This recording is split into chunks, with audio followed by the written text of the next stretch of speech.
But Darwin didn't write a book called How Existing Species Change Over Time. He wrote a book called The Origin of Species. He purported to show how this same process leads to new species, in fact, every species. And the evidence for that grand claim is, in my opinion, almost totally lacking. How does Darwin or Darwinism say life began? Well, he didn't know, and in fact, nobody knows. So Darwinism, strictly defined, starts after the origin of life and deals only with living things.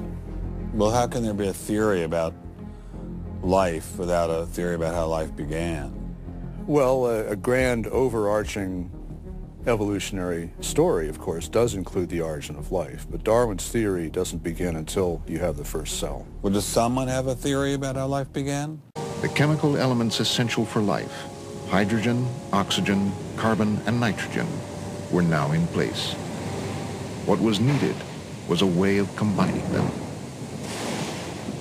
Perhaps the energy came from lightning. Whatever it was. Excuse me? Whatever it was, energy managed to arrange these chemical ingredients in just the right way. Whatever it was? I was hoping for something a little more scientific. How did we get from an inorganic world to the world of the cell? Well, one popular theory is that it might have started off on the backs of crystals.